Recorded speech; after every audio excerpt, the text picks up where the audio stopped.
Epilepsy అనే వ్యాధి మనం మామూలుగా సాధారణంగా మూర్ఛ వ్యాధి అంటూ ఉంటాము. ఆల్మోస్ట్ మన దేశంలో 8 నుంచి 10 కోట్ల మంది మూర్ఛ వ్యాధిగ్రస్తులు ఉన్నట్టు సమాచారం. చాలా మందికి మూర్ఛ అనేది ఒక అంటువ్యాధని లేదా వంశపారంపర్యంగా వస్తుందని, సో ఇది ఒకసారి వస్తే తగ్గటం ఉండదని ఇటువంటి అపోహలు ఉన్నాయి. అటువంటి అపోహలన్నింటినీ మనం పక్కన పెట్టాలి.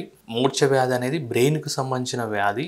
బ్రెయిన్లో మెదడులో ఉన్న కణజాలంలో నాడీకృత వ్యవస్థలో జరిగే ఎలక్ట్రికల్ వోల్టేజ్ డిఫరెన్స్ వల్ల దానివల్ల వచ్చే వ్యాధి. దానికి ఇప్పుడు సరైన చికిత్స, సరైన మందులు వాడటం వల్ల దాన్ని మనం పూర్తిగా క్యూర్ చేసుకునే దానికి అవకాశం ఉంటుంది. రెండోది, కొంతమందిలో ఇలా మెడిసిన్స్తో తగ్గని వాళ్ళు, మందుల్లో తగ్గని వాళ్ళలో చిన్న ఆపరేషన్ లాంటిది కూడా చేసి ఎపిలెప్సీని పూర్తిగా క్లియర్ చేసుకునే దానికి అవకాశం ఉంటుంది. సాధారణంగా మనకి ఎపిలెప్సీలో 2-3 రకాల ఎపిలెప్సీస్ ఉంటాయి. ఒకటి మీకు అందరికీ తెలిసినట్టు ఫిట్స్, అంటే సడన్గా మనిషి స్పృహ కోల్పోవటం, కింద పడి కొట్టుకోవటం, కాళ్ళు చేతులు బిగుచుకుపోవటం, ఇటువంటివి వచ్చినప్పుడు 2 నుంచి 10 నిమిషాల సేపు ఉండటం, దీన్ని మామూలుగా గ్రాండ్ మాల్ ఎపిలెప్సీ అంటాం. ఇది కాకుండా partial epilepsy or petit mal epilepsy అంటాం. దాంట్లో వచ్చేసి పేషెంట్ కింద పడి కొట్టుకోవటం, ఇలా కాళ్ళు చేతులు బిగుసుకుపోవటం ఉండడు, ఓన్లీ బొమ్మలాగా బిగుసుకుపోవటం, చుట్టూ ఉన్న పరిసరాలకు చుట్టూ అవగాహన కోల్పోవడం, ఇట్లాంటివి సాధారణంగా చూస్తుంటాం. ఇటువంటి యూజువల్గా చిన్నపిల్లల్లో సాధారణంగా చూస్తుంటాం. యూజువల్గా టీచర్లు మీ అబ్బాయి స్కూల్ క్లాస్ రూమ్లో ఒక ఫ్యూ సెకండ్స్ పాటు, కొన్ని క్షణాల పాటు, 1 నిమిషం పాటు అలాగే ఉండిపోతున్నాడు, సో పలకట్లేదు, అట్లాంటి వాటిలో ఉన్నప్పుడు ఈ పెటిట్ మాల్ ఎపిలెప్సీని మనం యూజువల్గా నిర్ధారిస్తాం. ఈ ఎపిలెప్సీ ఒకసారి వచ్చిన తర్వాత దానికి కొన్ని నిర్ధారణ పరీక్షలు చేసుకోవాల్సిన అవసరం ఉంటుంది. లైక్ బ్రెయిన్ స్కాన్ లాంటిది, ఈఈజీ లాంటిది చేసుకొని అది ఏ టైప్ ఆఫ్ ఎపిలెప్సీ, ఎందువల్ల వచ్చింది అనేది మనం నిర్ధారించేదానికి అవకాశం ఉంటుంది.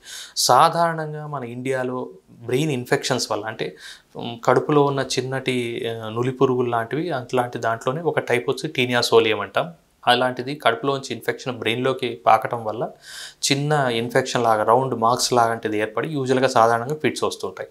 ఇది కాకుండా పుట్టిన వెంటనే శిశువు ఏడవకపోవటం వల్ల, ప్లస్ కడుపులో ఉన్నప్పుడు సరైన ఆక్సిజన్ బిడ్డకి అందకపోవటం వల్ల, బ్రెయిన్ డ్యామేజ్ వల్ల వచ్చే ఎపిలెప్సీ కూడా ఆల్మోస్ట్ 20 నుంచి 30% మన ఇండియాలో ఉంటుంది. ఇవి కాకుండా రోడ్డు ప్రమాదాలు, ఎస్పెషల్లీ తలకి దెబ్బ తగలటం వల్ల, కింద పడటం వల్ల, హెల్మెట్ ధరించకపోవడం వల్ల దెబ్బ తగిలి కొంతమందికి తర్వాత ఎపిలెప్సీ స్టార్ట్ అయ్యే అవకాశాలు ఉంటాయి.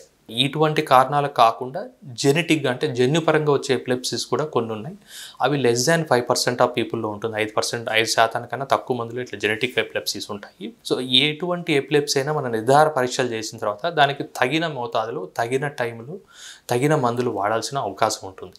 సో యూజువల్గా మనకి ఈ గ్రాండ్ మాల్ ఎపిలెప్సీకి, పెటిట్ మాల్ ఎపిలెప్సీకి, తలకి దెబ్బలు తగిలిన తర్వాత వచ్చే ఎపిలెప్సీకి ఏ రకమైన ఎపిలెప్సీ నిర్ధారణ చేసిన తర్వాత దానికి తగ్గట్టు మందులు ఉంటాయి. ఆ తగ్గ మందులు వాడితే యూజువల్గా ఒక 2 నుంచి 3 సంవత్సరాలు, కొంతమందిలో అంతకన్నా కూడా ఎక్కువ కాలం వాడాల్సి ఉంటుంది. సో ఆ కోర్స్ కంప్లీట్ చేస్తే మనకు యూజువల్గా పూర్తిగా క్యూర్ అయ్యేదానికి అవకాశాలు ఉంటాయి. ఈ ఎపిలెప్సీ ఉన్న వ్యక్తులు తీసుకోవాల్సిన జాగ్రత్తలు ఏమంటే, ఎపిలెప్సీ ఉన్న వ్యక్తులు ఖచ్చితంగా టైంకి మందులు వేసుకోవాలి.